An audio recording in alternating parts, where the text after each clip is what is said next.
Welcome, Pewter Report readers, viewers, and listeners to a brand new edition of the Pewter Report podcast, energized by Celsius, and a happy Victory Monday to every single Bucs fan watching and listening to this show. It's 2 Victory Mondays in a row, which is a great thing. Again, winning multiple games in a row or stacking them, as the Bucs coaching staff likes to say, have not come very often this week. So we are very happy that it is a Victory Monday.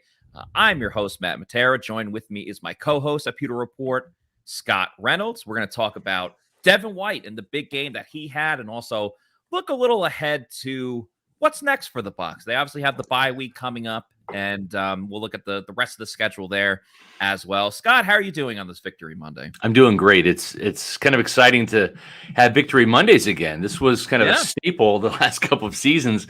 Been a little bit more challenging to come by this year, especially during that 3-game losing streak. But Buccaneers, they get the whole week off. Todd Bowles said, "Hey, we'll see you next week." So not even having to practice at all. Sometimes in the past, we've seen kind of like a 4 or 5 day kind of bye week. But, with the practice or two, or at least watching film, he said, get out of here, get some rest. And you know what? It's great to see this team end this first half of the season on a high note, back-to-back wins, and I think quality wins too. Not that the Rams are a world beater this year, probably not even going to make the playoffs, Matt, but this was a team that was a thorn in the Buccaneers' side, obviously the defending Super Bowl champions. So that was a quality win, even though it was against maybe a lesser opponent. And now the Seahawks, the best record that this Bucs team has faced in the NFC. And, I don't think Seattle was all that they were cracked up to be.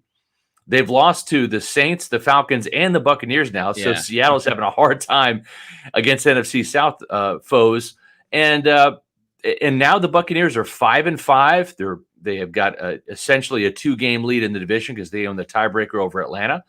And all is right with the world right now heading into this bye week. It really does feel like it, because the Rams game, I agree with everything that you said. They're not the same team that they were last year. They lost yesterday to the Cardinals in a battle of backup quarterbacks, which I watched very closely because I had the over in that game. And the Rams scored a garbage time touchdown. They were down by like 17 points, and they scored a garbage time touchdown with 12 seconds to go.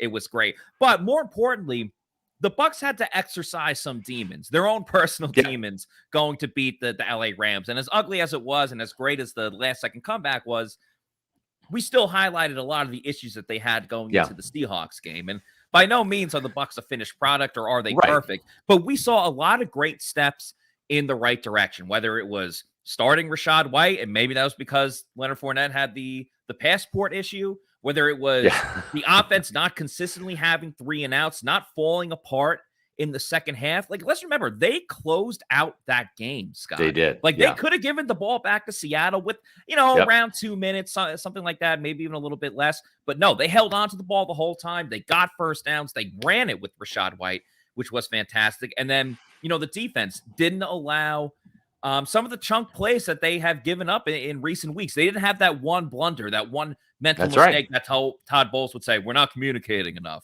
He's saying they've been communicating a lot nowadays. So it was great to see that. And of course, it was spearheaded by Devin White with a fantastic game, playing with a heavy heart, as we talked about. But Devin White showed up, and if he plays like that the rest of the season, that's going to be nothing but great things for the Bucs defense. You're absolutely right. And we're going to talk more about Devin White as the show goes on. The one thing I do want to say, though, is, listen, this season has not gone how anybody maybe expected it to go, especially with losing to some one-win football teams at the time in Pittsburgh and also in Carolina. At 5-5, I think this team has underperformed, underwhelmed. I think that's fair to say. The first year of Todd Bowles has not gone smooth as maybe people had expected, myself included. But I'm going to give Todd Bowles some credit, because you mentioned exercising some demons, and he's done something that even Bruce Arians couldn't do. That's beat the Seattle Seahawks. I shouldn't say the Seattle Seahawks, the LA Rams. West Coast. Beat the LA Rams and kind of exercised that demon, and then exercised another demon by beating the New Orleans Saints back in week 2. So these are 2 losing streaks of 7 to New Orleans and 3 to LA that the Buccaneers have suffered over the last couple of years.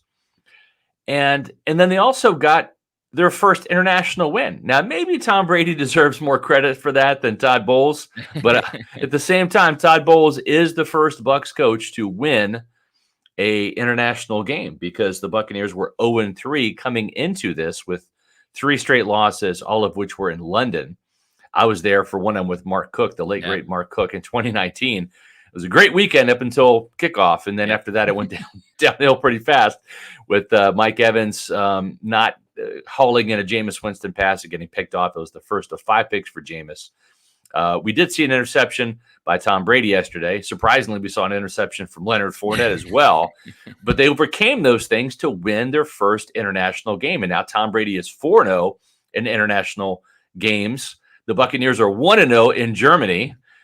So, there are some positives here to kind of build on it. And if you're one of these people that are maybe like glass half full, you can sit there and say, okay, 5-5, they've overcome some injuries, they've overcome some bad play, some gelling with all of these newcomers on the offensive line, so many rookies that are now finding their way, that weren't really playing up to this level the first couple weeks of the season, Matt.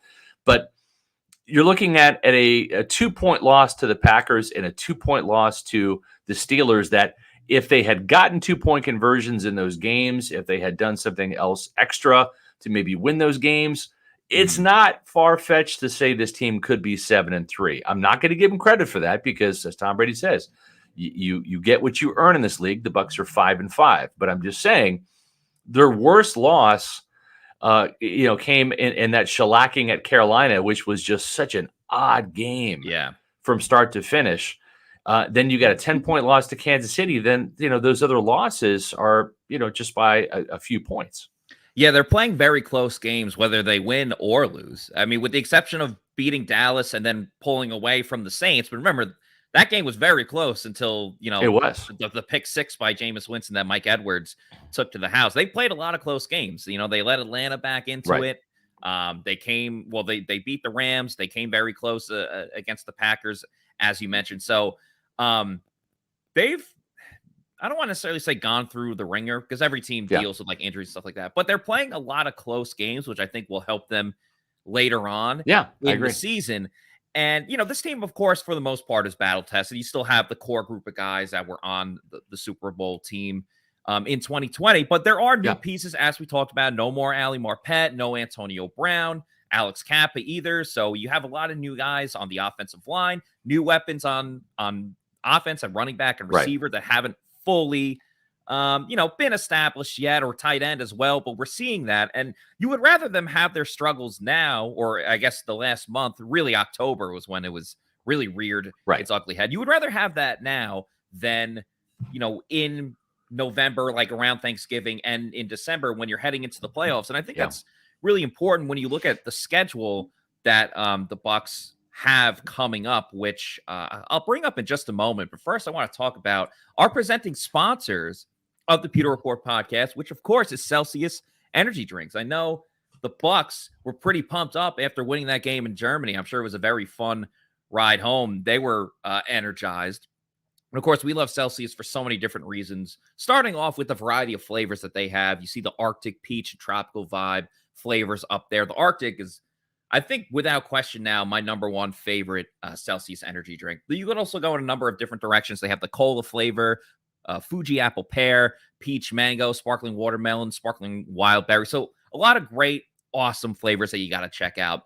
They have 7 essential vitamins, which is super important because it's the healthy version of an energy drink. There's none of that, post energy drink crash or jitters that you get from, some other products out there. So it gives you that essential energy to crush whatever it is that you are doing. Now, you might be wondering, where can I get these Celsius energy drinks? That's a great question. That's why we have some awesome listeners and viewers. Just go to the Celsius store locator and find out where you can get one near you. It could be your local Walmart, Target, convenience store, your bodega, as I like to say. Just try one out. Bodega.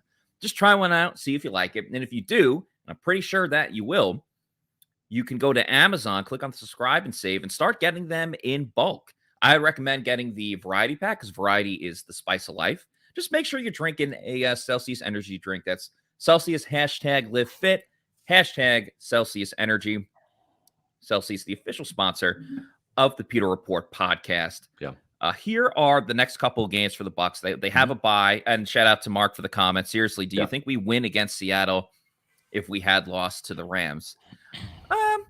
Interesting question. I still think that, they could have, they did beat Seattle, but they still could have beaten Seattle, even if they lost to the Rams. I understand morale would be down pretty low, but I think you saw it as well. If you look around the league, the Packers had lost 5 in a row, and they beat the Cowboys yesterday in a pretty exciting game. So, every week is a week-to-week basis. That's why you have the 24-hour rule. Can't get too high or too low in anything. So I appreciate the question, Mark. I do think momentum is real. Yeah. At the same time, though, just because you win last week doesn't mean you're going to win this week, right? It doesn't mean just because you've lost 3 in a row that it's going to be 4 in a row either. So I do believe in momentum, and I think certain teams can really get on a run. We saw the Buccaneers obviously get on that 8-game run, which was chock full of momentum at the end of the 2020 season that culminated in the Super Bowl. But I kind of think if they had lost to the Rams, I think that would have taken a lot of wind out of this team's sails. 4 straight losses, losing 5 out of 6, then going on that flight over to Germany to face a Seattle team. I just think that morale would have been down, and it would have affected the energy and the effort.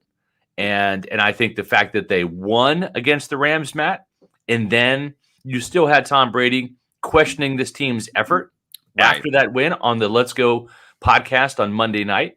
I think that was a little bit of fuel to the fire. It was like, hey, don't feel really good about yourself, guys. You beat the Rams, but we're still under 500, and it's been due to piss poor effort. Yeah, it's you won, but we didn't do jack squat. We're still the same team that struggles in the red zone on offense. It took us 59 minutes and 51 seconds to beat the Rams. Right. So don't get full of yourselves.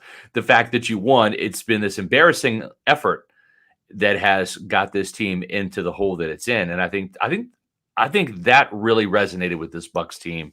And I think everybody, when Tom spoke, everybody listened, especially when it went public. It's one thing to say it in the building. It's another thing when you get put on blast publicly by your quarterback.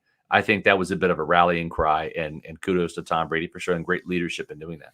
It's so funny, though, just how winning changes a lot of things. They won 2 in a row. It's like they're on top of the world again. And we're forgetting the fact that they had lost 3 in a row and lost to really bad teams. They're 2-0 in their last 2, which is very exciting to see. Justin, thank you so much for the $4.99 super chat. Thank you. Justin, I'm going to say Montague. Sorry, I don't know how to pronounce your last name. Or Montague. Montague or Montague. Yeah, Montague. I had flashbacks when Julio Jones scored that touchdown yesterday. Very similar to the 2016 Week 1 touchdown against us. I don't specifically remember that one. I wasn't covering the Bucs at the time, so admittedly, I don't remember that specific moment. But I don't know. 2016 was a dark year, and I try to forget those years. I've seen too many of them.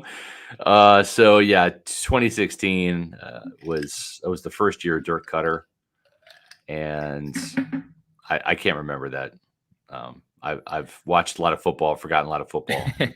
That is true. I do think about when I played, it's like, okay, I remember certain things when I played football, but I couldn't tell you this specific game in the third quarter with 4 minutes to go in the game or something like that. But to your point, Justin, about just Julio Jones in general, it was huge just the fact that he looked, I'm not gonna say vintage Julio. That would be crazy to say that, but he looked like Week 1 Julio, which the Bucs will gladly take. I'm talking about 2022 Week 1 Julio Jones, but the Bucs will gladly take that. And granted, he was, there's a breakdown in the coverage on the Seahawks for that play, but he caught the ball in stride. He did his job. He headed towards the end zone, looked pretty fast while running, and that's a good sign for the Bucs. I've pretty much written off Julio Jones, and he proved me wrong in that game. I hope it continues. I don't want to be crazy negative here on a Victory Monday, but I'm not fully convinced he's going to be able to do this for the whole season. If they can get it in spurts, though, like maybe Julio does this for the next 2 weeks, and then Russell Gage can come back, and then Russell Gage takes over the third wide receiver option. But it was just nice to see Julio make a big play. He had a big tackle too on the interception that Tom Brady threw, which is funny because I don't see him getting too physical that often. And even Todd Bowles complimented Julio Jones for adding another dimension to this team, but also gave him a lot of praise for what he does as a blocker in the run game. It's just funny. When I think of Julio, I don't think of a physical guy. I think just because of the injury history that he's had, where it seems like if he bumps into someone, he could get injured. But hey, credit to Julio for a great game and scoring the first ever touchdown on German soil in a regular season game. Yeah, and Nick Leverett too. You got to love this guy's energy. I thought he was really good in pass protection. Run blocking was okay, but I thought he was really good in pass protection. Tom Brady did not get sacked yesterday. Only got hit one time, I think, the entire game. And Nick Leverett is the first guy down there to congratulate anybody that gets a touchdown. So he is so full of energy. It's cool to see Nick. And I talked to Todd Bowles today about Nick Leverett, and it sounds like, and Todd was saying, well, Lou Gedeke, he's not back from his injury yet, so obviously we're going to keep playing Nick. But he also did say Nick Leverett did deserve this opportunity to play because he's playing really well.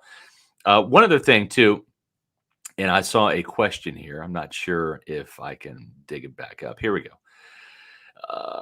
What are the chances of getting Jensen back like the Bucs got Vita back in 2020? I don't know the answer to that, but there was another question too about Logan Ryan's possible return, and I retweeted Logan Ryan saying that he's going to be back pretty soon. Yeah, that's going to be a really big boost because if they can get him back to where he was playing before, this is a guy that is super smart, that knows the defense, that communicates really well. He's kind of like a traffic control guy there, traffic cop, if you will.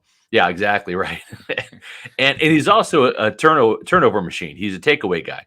3 takeaways in the first 3 games of the season that he had. He had interception at Dallas. He had the key force fumble in the red zone against the Saints to prevent them from getting points on the board, and then recovered a fumble forced by Vita Vea in the end zone, or maybe it was the 1-yard line. Against the Packers, but it ended a Packers scoring drive there too. So timely guy. I mean, his idol is Rondé Barber, and he talks and plays like Rondé Barber. He really does. Getting him back and getting Ryan Jensen back would be a boon to this team down the stretch. I think Ryan Jensen, his return might be more in doubt, Matt, but it sounds like we're going to be seeing Logan Ryan again before the season's over. I also want to point out that Logan Ryan had an interception against Aaron Rodgers in that same Packers game, like right at midfield. That's right. It set the Bucs up to try to score, but we know how difficult it was for them to score points in that game. So I would love to have Logan Ryan back as soon as possible. Todd Bowles had a little bit of a different tune when asked if he could be back. He said, it's possible. I mean, anything is possible, but he said he doubts it because he hasn't seen him run yet. But as you mentioned, Logan Ryan went to social media and said that he'll be back soon. Does that mean in 2 weeks when they have their first game after the bye? I don't necessarily know. But it would be good to see. But Scott, I also see right now it's 4:20 on our clock here. For those that don't know, it's about time for something we like to do on Monday afternoons, and it's even better when it's on a Victory Monday. Yes. And that is roll call. Tell us where you're at, Pewter people. We have so many awesome fans that listen and watch the Pewter Report podcast, maybe consume our content on pewterreport.com. And we appreciate you guys so much. We want you to join us in the chat right now. Tell us where you are watching the show from. We have great fans in the state of Florida. We have great fans across the United States, and we also have awesome fans internationally in places such as Finland, Brazil, Germany as well, where the Bucs just played. So start putting your location. Matt, I'm going to let you get comments. to that. I've got a little bit of a rant today. All right, awesome. Yep. I'm writing about this in today's 2-point conversion, which is on my post-game column as well. And it's about Devin White, and it's kind of what the show is about today as well. Devin White played Pro Bowl caliber football yesterday. I mean, he looked at as good as he's looked all season. That Dallas Cowboys game where he had a couple of sacks, the Saints game where he had a sack and was all over the place. But the only problem with Devin White is he needs to be that splashy playmaker for this defense. And he started the season with the bang, those first 2 games. And keep in mind, when the season doesn't start until September 11th, there's only 3 games really in the month of September. And Devin White was named the NFC Defensive Player of the Month for September, and he deserved it. Didn't play that great against the Packers in that 14-12 loss, but that kind of started a downward slide, and we saw this at the tail end of last year. Devin White playing undisciplined football, playing a little out of control, getting pushed around, not getting off blocks, leaving his gap, trying to guess and freelance a little bit, leaving his assignment in pass protection, and either trying to get a sack or just blowing the coverage. And it got to the point where Devin White was hurting the defense, and Devin White deserved to be called out for that because he's a better player than that. Nothing personal against Devin White. I like Devin White. Everybody on the Pewter Report staff likes Devin White. It's he chose to block us after I tweeted the comment that Devin White was one of the most overrated players in the NFL, and I even said it needs to be said. And at the time, he was one of the most overrated players in the NFL. That's how he was playing, and there's nothing wrong with that. And there's nothing wrong with saying that Devin White came back with a vengeance against the Rams, and he played a really good game. Very smart, assignment sound, very disciplined play. Only had, I think, maybe 4 or 5 tackles in that game, but the mental gaffes were gone. And it even was reflected in his Pro Football Focus grade, which was over 70. And usually Pro Football Focus, even in games like where Devin White gets 10 and 15 tackles, they'll knock him for this and ding him for that. And he's usually one of the lowest graded players by PFF. But he played really good against the Rams. He played a great game against the Seahawks. He was a dominant force. That was one of his best games. And the reason why it was one of his best games was simply because he was playing under control.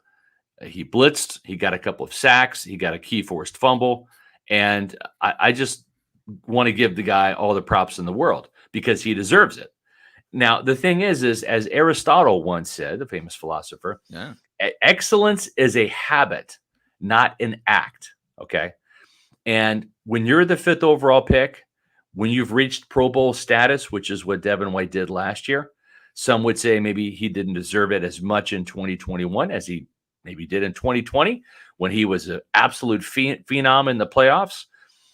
But he is capable of playing like he played over the last 2 games on a consistent basis. And that's where he has to get to. That's the level he has to get to. The ceiling could be a game like yesterday, Matt. 2 sacks, 9 tackles to lead the team, a forced fumble, maybe even an interception, a scoop and score. We've seen him do that before. Maybe a 15-tackle game, right? That's what he's capable of. That's his ceiling with all of his immense talent and his playmaking ability. The floor, though, for Devin White needs to be that Rams game.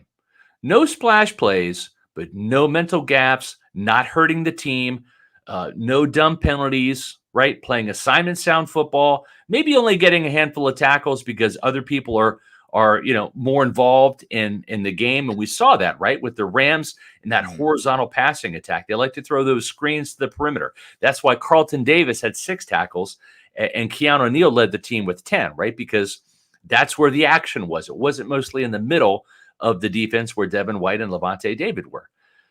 But if Devin White can get to these last 2 games and play either good football like he did against the Rams or great football like he did against the Seahawks, he's going to carry this defense to new heights. And he's going to make this defense play like it has the last 2 weeks. He is the heartbeat of this defense. He is the emotional spark plug of this defense. He is the playmaker of this defense when he's on. And he deserves the praise that he gets for these last 2 weeks, just like he deserved the criticism from week 3 to week 8.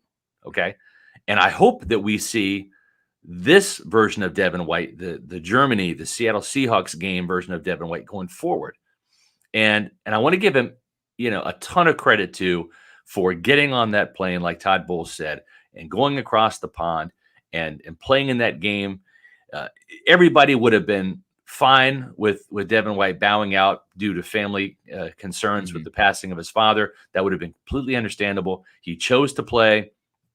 Honestly, it was a performance reminiscent of Quan Alexander, I believe, when he lost his brother back in the late 2010s and had a tour de force performance in Atlanta and helping the Buccaneers get a win there. So kudos to Devin White. Nothing personal. I hope this guy continues this level of play because it's fun to watch him. He's a great guy. And if he continues to play this way, this Buccaneer defense is going to play lights out football. Yeah, well said, Scott. Devin White deserves all of the credit and the praise that he's getting this week. If we're going to criticize him when he hasn't played well, we should all compliment him when he played like he did yesterday. And to go through everything that he went through with the passing of his father and to step up and be a leader of this team, make the big play in a moment where the Bucs defense needed it as the Seahawks were driving down the field.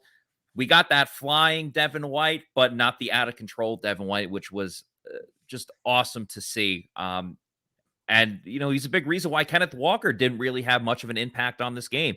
Devin White was able to chase him down in the passing game on, short dump off, passes to him and things like that. It's funny. I didn't see an Aristotle quote coming on today's podcast, but hey, you never know what you're going to get. I'm more of a Socrates guy myself. I know it's Socrates. That's from Bill and Ted. It is. Bill and Ted. There you go, Matt. I love it. Yeah. But I really liked what you said about that. The ground floor for Devin White should be what he did in the Rams game. Yeah, Devin White's really worst game can't be like what it was against the Ravens. And I know some people have said like, oh, you're only highlighting a couple of plays like when he lost to Lindbaum on the Ravens, but it goes much, much further than that. I just think Devin, when he's able to hone in on everything that he can do, his awareness, like he has the skill set and the ability to be a top level linebacker in this league. He just does. He has that speed. He's got confidence. No one believes in himself more than Devin White. That's right. Which is great. But sometimes you don't want that bravado to be too much. And it wasn't. And I think he was humbled over the criticism that he's gotten lately. He talked about it last week after the Rams game. And he brought it over into this game. And for whatever reason, Devin White loves forcing fumbles against the Seattle Seahawks. I just remember that last time when they were in Seattle and there was a big run. I think it was by Russell Wilson or maybe it was the running back. And Devin White ran 40 yards down the field, knocked the ball out. It went out of bounds, so the Bucs weren't able to recover it. But then he had the forced fumble in this game. So if Devin can start taking the ball away, they say turnovers come in bunches. And for their team captain, one of their leaders, the guy that wants that next big contract, as we talked about, for him to start the barrage, hopefully that's going to come of turnovers when there was clearly a drought. He got the ball rolling. Let's see if it continues in 2 weeks from now against the Browns. Yeah, I agree. And I think that the last thing, too, about Devin White is he also made a very heady play, breaking up that 2-point conversion, too, right? Yes. That's key. And I think the thing for Devin White is it's the neck up, right? He's a smart guy. He has instincts when he's like tuned in, right? When he's focused, dialed in, and tuned in, he sniffs out the ball. He can shoot gaps. I love the fact that Todd Bowles, Matt, the reason why he's become such a good blitzer, again, he's got 5 sacks now with 2 yesterday. He's second on the team behind Vita, who's got 6.5, but he's got 5 sacks. I love what they're doing with him with these delayed blitzes, right? Because we saw how effective he was in 2020 with the 9 sacks, right? And then last year that sack production fell off. Why? Because they were showing him in the A gap again, right? And it's tempting because he's so fast, right? And he does have the ability with one step to really split that A gap between the center and the guard, unless they're almost at 0 splits, right? And not knife through there and get to the quarterback. And he did that quite a bit in 2020. But I think teams kind of caught on to that. And we saw quarterbacks, I go back to that Patriots game, Matt, on Sunday Night Football, where, I mean, Devin White had Mac Jones dead to rights, and Mac Jones is not a mobile guy by any means, No. but he literally just sidestepped Devin, let him go by, and I love how Todd Bowles is delaying him now, right? He's kind of stacking him behind a defensive lineman and letting the rush develop, and then Devin White still has the speed on a delay blitz to knife through that A gap or the B gap and come free and get the quarterback. And I think when he does that, he's more effective because then he comes in so fast. The quarterback is not reading him pre-snap. Oh, he's standing right in the A gap. Here comes Devin White, right? And he's not getting a beat on him. So we're seeing the quarterback, and we saw it with Geno Smith, who is a mobile quarterback, but he's got those, and I say all the quarterbacks he's sacked, they've got those deer in the headlights look. And that's why Devin White is not missing on these sack opportunities, on these delayed blitzes. It's a great wrinkle for him. I don't know if it's a Todd Bowles thing or if it's a Larry Foote thing, the co-defensive coordinator, inside linebackers coach, but it's working for Devin White. Yeah, hopefully it will continue. If I had a beer right now, I would cheers, or I would raise a toast to Devin White for how he played in that last game. And if I had a beer to do it with, it would be Pirate Republic, as you see Scott holding the Long John Pilsner right there. Of course, yep. Pirate Republic is the official beer of PewterReport.com. They are based out of the Nassau, Bahamas, and invading Florida now, just in time for football season. Beer brings people together to celebrate life. That means celebrating life in the spirit of the original pirate code, which is a sense of belonging. Pirate Republic is a community of people living life on their terms. The Long John Pilsner, the red one that you just saw Scott holding, is perfect for tailgating or having fun at the beach in the Florida sun. The Take No Quarter IPA is the best IPA that you'll drink. You can also drop an orange slice in the golden haze of piracy Belgian wit beer and enjoy the pirate life. Pirate Republic beer is available at participating retailers like Total Wine and More, Lucan's Liquors, Party Liquors, and select ABC liquor stores. That's where I get my Pirate Republic. ABC liquor stores in the greater Tampa Bay area. They are expanding across the state of Florida. Live life on your terms and drink like a pirate with Pirate Republic beer. As you see all three beers right there on the screen. Can't go wrong with any of them. Yeah, and Matt, you'll be seeing Pirate Republic pretty soon.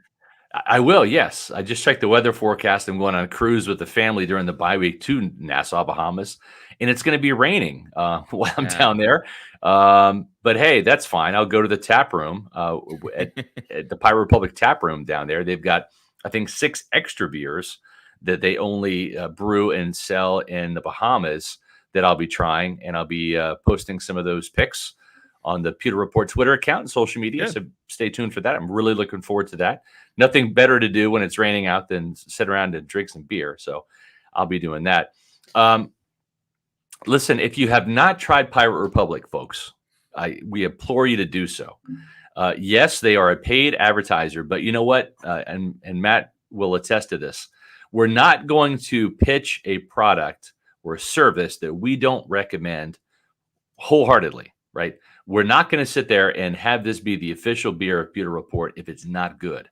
And I had to try them, and I even told them, I said, listen, I'm not an IPA fan. I'm not. And they said, try this one. You're going to like it. It's not too hoppy, but it's got enough hops for an IPA drinker. And so, folks, if you have not tried any of the Pirate Republic beer yet, I implore you to do so. They're available at those places Matt talked about: Lucan's Liquors, ABC, Total Wine and More, and Party Liquors in the Tampa Bay area. So go grab a 6-pack, grab a 4-pack of the IPA, and try Pirate Republic this week. Also, if you happen to be in Ybor City, for those fans that live in Tampa, if you're in Ybor and you go to New York, the pizza place, they have Pirate Republic there too. So you get pizza and you can have some Pirate Republic with it. Pizza and beer. It's a pretty good combo. So no doubt about it. Well, listen, we're going to be talking about Rachaad White on the show on Wednesday. We're kind of going to dedicate a little bit of time to the running back situation there, but there was some news today. Todd Bowles kind of confirmed, although the report was that Leonard Fournette's hip injury is not that bad and that he should be able to play against the Cleveland Browns. I don't think Todd Bowles went so far as to really back that report, but he didn't shoot it down either. He said, we'll kind of have to wait and see. But we're going to be talking more about Rachaad White on the program on Wednesday on the Pewter Report podcast. And folks, if you have not checked out our coverage, our post-game coverage, we've got a lot of it at pewterreport.com, which is our website. So make sure that you check out the stories on pewterreport.com. Follow Pewter Report on social media. The handle is at Pewter Report. That's on Twitter, Instagram, and Facebook. And make sure that you follow us on YouTube. You can subscribe to our YouTube channel. That's called Pewter Report TV. And we're approaching 10,000 subscribers. We'd love to hit that this month. I think we're over, 10,600 bats. We've got a couple hundred more to go. We'd love to have you as a subscriber. If you haven't done so, it's really easy. They say subscribe, Matt, but it's free. So there's no subscription cost. Just click the button and boom, you're a subscriber, just like that. And you can also hit the like button on all of our videos, whether it's the Pewter Report podcast, whether it's Pewter Game Day, whether it's the interview clips that Matt puts up from our press conferences and open locker room sessions, or whether it's the videos that Josh Capo and Paul Atwell do for us, the analysis pieces. Make sure that you're liking all of those, and we greatly appreciate it. We love you, Pewter people. Thank you so much for helping us grow our Pewter Report TV YouTube channel. Yeah, without question, and it's growing every single day, and it's really fun to see, and we couldn't do it without you guys. We actually had a video earlier today. You mentioned the Josh Capo video. Yeah. This we can talk about the Bucs offense, and thank you, Mike, for the very nice comment here. Keep up the great work, Matt Scott and Pewter Report team. Usually listen to you guys after the fact on 2X. Maybe you're talking about Spotify, listening to it quicker, but always enjoy your commentary and insights, and am a big fan. Thank you so much. Thanks, Mike. Appreciate that. Yeah, really appreciate that. One thing we can kind of talk about with the offense and not getting too much into our topic for Wednesday is Josh Capo's video from today. If you guys haven't watched it yet, again, go to our YouTube, Pewter Report TV. It's about a 6-minute video of him talking about how the Bucs went away from one of their usual tendencies in the screen game, which Josh wrote an article last week pretty much calling out and highlighting the fact that the Bucs have a very glaring tell when they are going to run a screenplay. And a lot of, there's a couple different screens, but a lot of the ones they like to go to is the little screen to Chris Godwin when he's lined up in the slot. And the Rams nearly got a pick six because they saw it right away and called it out and almost took it the other way. Yeah. They made adjustments for that game against the Seahawks, and it looked like they were going to run a screen again to Julio Jones, and Julio got ready for it, but Brady threw a pump fake, and then went further to Mike Evans and Chris Godwin, who were down the field. So that was great to see. They went away from their predictability. Yes, I loved it. And Chris Godwin was open. Mike Evans was open. He had two receivers open there. Tom Brady could have picked and choose which one he wanted to hit there, but it was good to see. I thought the play calling was okay. I'm going to say that the execution and the effort by the offense, especially the offensive line up front, I think that was more a key to the success than anything, especially getting touchdowns on the board, not field goals. So to me, I want to say it was not a bad game that Byron called, except for that god-awful interception by Leonard Fournette, which I'm not going to blame Leonard for that. I'm going to blame and I even wrote about this in the Bucs Monday mailbag today. And the question was, and I didn't even really think about this. It's obvious now in hindsight, but Matt, why would you want to put your 45-year-old quarterback at risk, right? Let's say he catches the ball and Tariq Woolen just smashes him, right?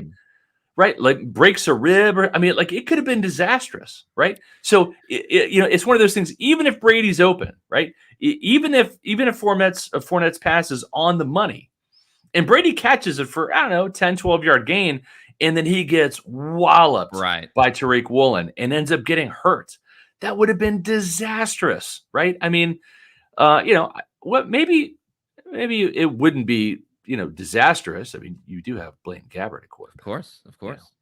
But we like Tom Brady better this year because this is Tom's probably his last year, and Tom's playing pretty well. We like it for the chances of actually winning the Super Bowl. With all due respect to Blake Cameron. Exactly. But you get my point, though? I 100% get your point. I'm not backing Byron here, but if I were going to, I guess, speak on his behalf or what he was thinking, and not that I agree with this, but those type of trick plays are designed to completely take the defense off guard and surprise them. So when they drew it up, I believe the idea was that Brady would be wide open with no one else around him. So he either catches it and walks into the end zone or catches it and gets out of bounds before he can really get hit.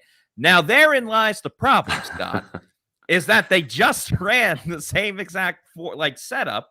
Yeah. 5 plays before? 5 plays before, yeah. And we talked about it yesterday on the show where myself and Josh Capel were like, oh, look, like Brady's wide open. So you think, oh, well, they're doing this again, and Leonard stops.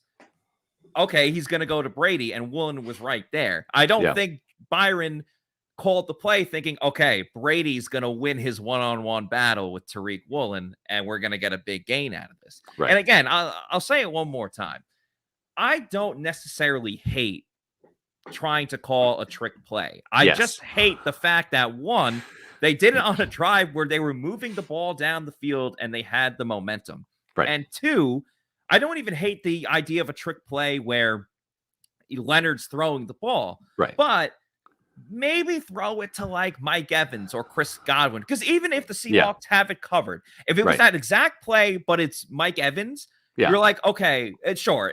At least it's 50-50 ball then. Hey, right? It's a 50-50 jump ball, and Mike Evans is pretty good at those. Yeah. And again, to go back to Brady being a receiver, you look at the Super Bowl years ago, the Philly. It's a wide open Nick Foles. Like no one was around Nick Foles when he caught it. The Jets ran a similar play against the Steelers this year, and Zach Wilson caught it. Zach Wilson was wide open. There was no one around him. That was the idea of the play. Yeah. It just so happened in both those cases, the Eagles and the Jets did not run the same formation 5 plays earlier. So that was also too, Matt, you got to do some scouting if you're Byron Leftwich. You're trying to throw over a 6'4" cornerback, right? Who has 4 interceptions coming into the game, now has 5. This guy is a ball hawk. He is the fastest player on the field. He runs a sub 4.3, and he's 6'4". And he's used to picking up passes. So it's like, what did you think was going to happen? Right? I mean, come on.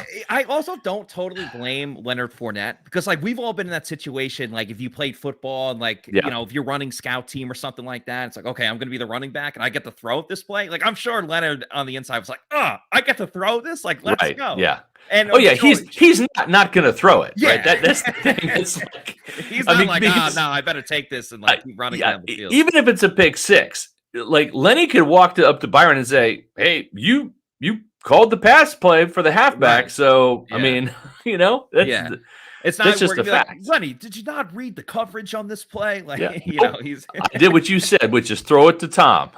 That's all it is. I mean, we saw it. Lenny put it on his Twitter. He put it on his Instagram. QB too. I know. Hey, look at me. I'm throwing the football. So clearly he's not in the doghouse that much for the passport. It's like, hey, we're going to give you a throwing play. Yep. But listen, we do nitpick about this. I will say the offense, though, they ran the ball for 161 yards, which was a season high, even topped what they had in Dallas. 105 yards, a couple of tremendous runs by Rachaad White, 29-yarder, 18-yarder to kind of salt away the game at the end. They ran the 4-minute offense to perfection. They didn't give the ball back at all. I mean, they did that. No sacks allowed on Tom Brady, only 1 quarterback hit. They even lost the turnover battle 2-1 with those interceptions from Brady and Lenny, but they still won largely because of the complementary football, right? It was not just what the offense was doing in converting 66.7% of their third downs. Now they were 10 of 15 on third downs. That's a little bit more third downs than you'd like to have, Matthew. Like you don't have that many third downs. You want to get more chunk plays, but we saw some chunk plays. We finally saw this offense, kind of We saw Tom hang in the pocket because he did have pass protection. I'm going to credit Nick Leverett for, kind of putting Tom's mind at ease at the left guard spot.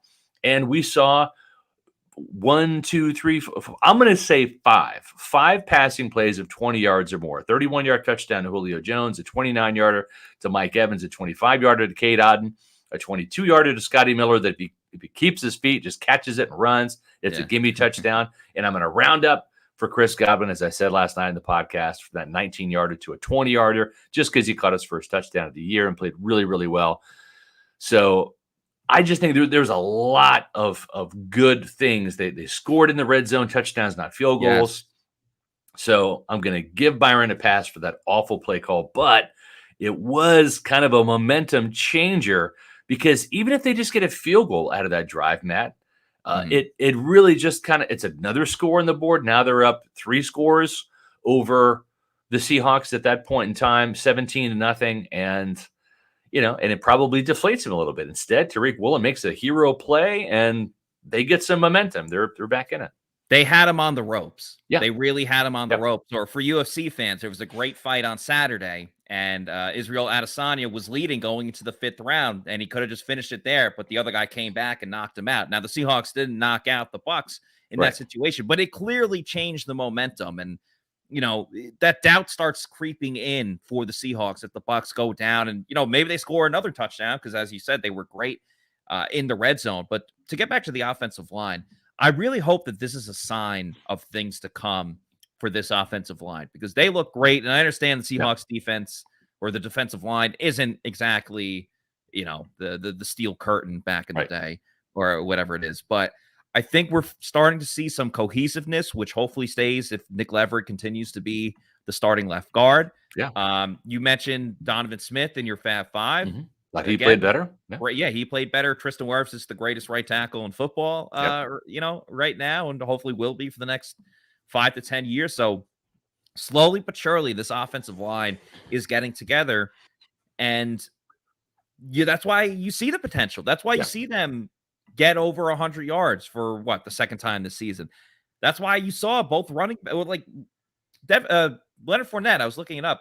Averaged 4.07 yards per carry. And I know Rachaad White was the player of the game or the Spielmacher. He was the ultimate playmaker for that team. But Leonard Fournette averaged 4 yards per attempt. That was the most since week 1. And I don't think some of it's Lenny's angry and he's fighting for more playing time. But I think a lot of that has to go with the offensive line. It was the offensive line that got them over the line, no pun intended, in that 4-minute drill or when they had the ball and had to close the game out. Sure, there was a completion that Chris Godwin got them a first down, but the rest was that offensive line blocking and Rachaad White ripping off a big run, I believe an 18-yarder to finish off the game. So Matt, hopefully that's a sign of things to come for the offensive line. I think what you're saying is this offensive line was rejuvenated. As we age, our hormones decrease, both for men and women. I was tired all the time, had no sex drive. I was groggy. I felt like I was 80 years old because everything hurt. I came to Age Rejuvenation because I was tired all the time. Bioidentical hormones has really made such an impact in people's lives. I actually enjoy shopping now. Got all my energy back. Mind is sharp. I feel like I'm 18 again. It was perfect for me. Get with Age Rejuvenation. Do it now. Don't wait. Call Age Rejuvenation today. Okay, guys. And ladies, too, because my wife Ashley is also an Age Rejuvenation customer, a client, just like I am, just like John Gilmore, former Buccaneer tight end that helps us out with the Pewter Report tailgate shows. If you are feeling sluggish, if you are getting up there in age, I'm 50, turned 50 this year. John Gilmore is 43. My wife's about 10 years younger than me. And as you get older, right, for guys, it's the loss of testosterone. It happens naturally. And it usually starts in the 40s. Now they're seeing it due to poor diet and processed foods and stuff. Low testosterone is happening to men in their 30s. But there's a way to reverse it. So whether you're in your 30s, 40s, 50s, 60s, 70s, if you want to feel younger, highly recommend Age Rejuvenation. Go to agerejuvenation.com. There are 5 Tampa Bay area locations to serve you. And sign up for their free consultation. And go in there and talk to them and find out what they can do with their testosterone therapy. It has worked wonders for me. I'm sleeping better. I totally feel like I'm 40 rather than 50. I really feel like the clock has been turned back for me physically and mentally. It's great. And I wish I would have done this sooner. I wish I would have done this like age 44, 45, when I really started to kind of feel this onset of age. So there is a way for you to feel younger, and it's with the testosterone therapy. Visit agerejuvenation.com. Again, if you want to lose weight, I'm down about 4 pounds now of fat, and I've added some lean muscle mass. It's not just the scales, but it's the actual body fat that I've lost, which is great. Age Rejuvenation is the place to go. So they also have hormone therapy, replacement therapy for women too. My wife Ashley is on that, and she's seeing some great results. So agerejuvenation.com, fellas and ladies, definitely do that, and you won't be disappointed. It's something I'm using myself, so I can endorse it with all the vigor that I have, and I've got more vigor now because I've got more testosterone. That's great. There you go. Check out agerejuvenation.com. As we start to wind down the show here, another thing that was really important for the Bucs winning this game, if you want to look a little more long-term, obviously it gives them that 1-game lead, but technically a 2-game lead because they have the tiebreaker over the Atlanta Falcons. But if you want to start looking at the playoff picture, that puts them only 1 game behind the Seahawks, who they just beat for the number 3 seed in the NFC, and that could end up playing a more important role later in the season. So, the Eagles are undefeated right now. They play tonight. I'll get to that in just a moment. And the Vikings had the most thrilling win. That was the best game of the whole week, was the Vikings defeating the Buffalo Bills. But if you're looking at that picture later on, and you see the Bucs right now would have the 4 seed. If they win that first game, they beat their opponent in the wild card game. If everyone else holds court, by that I'm meaning the home team, the division winners, win their games, that means the Bucs have to go to Philly the following week in the divisional round. And I don't necessarily think the Bucs want to do that. Now, because they beat Seattle, they move a game behind Seattle for the 3 seed.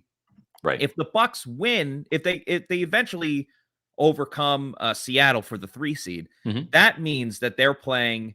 I mean, it would depend on what happens to the Vikings, but more than likely means that they're playing the Vikings in the second round. And I don't know. I understand their team only has 1 loss, and Justin Jefferson is insane as a receiver. But you're still going up against Kirk Cousins in a primetime situation. So I understand it's still, you got weeks to go, and the Bucs still have to do their job. It's interesting to think about, though. And to the Bucs' credit, they've put themselves in position where we can actually think about this and not sound like fools. So, credit to Tampa Bay for getting back to 500, 5-5, and credit to Teddy for this $10 super chat. We had to close out the show. Appreciate it, Teddy. Appreciate all for super chats. Yeah, thank you so much, Teddy. He says, if Leverett turns out to be a permanent guy and Hainsey keeps getting better, got to give Light so much credit once again. Securing our future left guard and Jensen's future replacement would be major. Yeah, I mean, that's one of the things they had in mind when they drafted Hainsey. I think they would have liked him to be a guard. And again, we said it before, but Hainsey was in that competition for starting left guard, but then Brian Jensen got hurt, so they had no other options. He was so he had to play center. But and you brought it up on the show too, Scott, that this could be their future, offensive line down the road. Whether it could be. Shaq Mason eventually leads, and you have Leverett and maybe Gedeke, or if he picks it up, and so And you know what, Luke Gedeke might just be a better right guard, right? And I know Shaq Mason has that job now, and he's going to, I think, be 30. He's got another year left on his contract, so he'll be under contract next year. But we'll see how Shaq Mason fares and Red and Pewter over the next couple of years. But Luke Gedeke's got 3 more years, and I know he was a 2nd-round pick, but he's not Ali Marpet. Not every second rounder is going to be Antoine Winfield Jr. or Ali Marpet or Donovan Smith, these day 1 starters. And for Luke Gedeke, we've seen him struggle, and he might need that redshirt year that Robert Hainsey enjoyed last year, Matt. So I think that the story's not yet written for Luke Gedeke. He might end up, being a starter, and Nick Leverett might end up being a starter. You might have Luke Gedeke be a better right guard than he is a left guard. A guy like Ali Marpet, he played right guard, left guard, center, made it look easy, right? But Sometimes these guys have certain positions, like, for example, Akeem Hicks. You will never see Akeem Hicks on the right side of the Bucs defensive line. He loves the left side. Todd Bowles has made that accommodations. That's why Vita is always on the right side. And you got Akeem Hicks always on the left side. So sometimes players have that preference. Carlton Davis is a left corner. Jamel Dean is a right corner. It's rare that they will flop sides. You might see Carlton sometimes inside in the slot or Jamel Dean in the slot, but you're not going to see those guys flip sides. That's just how it is sometimes. And so we'll see what the future holds for Luke Gedeke, but so far so good now for Nick Leverett. Yeah, it puts the Bucs in I'm not gonna say great spot, but a pretty good spot for the future. And of course, Jason Light does have the knack to find those diamonds in the rough. Some of those either undrafted guys or late round guys that end up doing great things for this team. So hopefully, this is just another one that Jason Light can put on the resume, which would be pretty cool. I mentioned the Eagles before. They are playing tonight on Monday Night Football, which is a great time to start making some picks on Underdog Fantasy. We really enjoy Underdog Fantasy. I've been making a lot of my picks over there, and the pick'ems are a ton of fun. It's the easiest way to go get some action on the NFL. That's with Underdog Fantasy and their pick'ems and their rivals as well. I actually made some rival picks tonight that I will share in just a moment. You just pick an over or under on your favorite or least favorite player stats or your head-to-heads, and you can win up to 20 times your money in a single night. Underdog keeps it super simple with their easy-to-use website and mobile apps. You pick between 2 and 5 players to fill out your pick'em slip. Get every pick right and take home some cold, hard cash. Use the promo code Pewter, that's P-E-W-T-E-R. Get your first deposit doubled up to $100 with Underdog Fantasy. Even if you learn from Plant City Math, you know that is a great deal. So use the promo code Pewter. Get your first deposit doubled up to $100. And like I said, get some cold, hard cash. So tonight, it's the Eagles against the Washington Commodores. I made 3 picks, the Commodes, And I went with the rivals. I've been doing a lot of the pick-ems, over-unders, things like that. But I went with the rivals this time because it's they're in the same division. It's a rivalry game, even though one team's way better than the other. So I went with 3 picks. I picked Jalen Hurts to have a great game. Over 1.5 more completions than Taylor Heineke. Okay. So if Taylor Heineke has 20 completions, Jalen Hurts needs 22. I think that's a pretty good bet. I like that bet. Then I picked Brian Robinson, plus 31.5 rushing yards versus Miles Sanders. I know Miles Sanders is going to get the rock a lot, but that's a big discrepancy in rushing yards. And just that big of a number, I was like, all right, let me take this. If Brian Robinson has a good game, he just has to keep it like kind of close. And the last one, I have Devontae Smith to have more than 7.5 more receiving yards than Dallas Goedert, the tight end. I think either A.J. Brown or Devontae Smith, one of them's going to go off. It's just a matter of which one. And if it's Smith, it should play out pretty well. So those are my 3 picks for Underdog Fantasy. Feel free to ride with me or fade me. If you think, oh, Matt, these picks are terrible, go against me, and we'll see who the winner is. But make your picks on Underdog Fantasy. Yeah. We didn't really talk about this at the beginning of the show, but I kind of felt like this might be the best Pewter Report podcast we've ever done. And I feel pretty good about it. I had the same feeling. Yeah, feel pretty good about it. One of the best episodes of all time. And we're going to try to top it on Wednesday, where we discuss the ongoing battle for RB1 between Rachaad White and Leonard Fournette. We'll see if there's a controversy going on with that, especially with a controversy. Especially with the way that Leonard Fournette has kind of handled the situation lately, and the great play that Rachaad White has There's done. Mr. Stiff Arm himself, right there. Oh, Angry Runs. I think we'll be seeing a big segment with him on a Good Morning Football, hopefully tomorrow morning. That'd be fun to see. Hopefully you join us on Wednesday for the next edition of the Pewter Report podcast. We'll be live again at 4:00. Enjoying this bye week. We'll have more coverage of the bye week and looking ahead to the rest of the season. And I'll have SR's Fab 5 coming at you on Friday.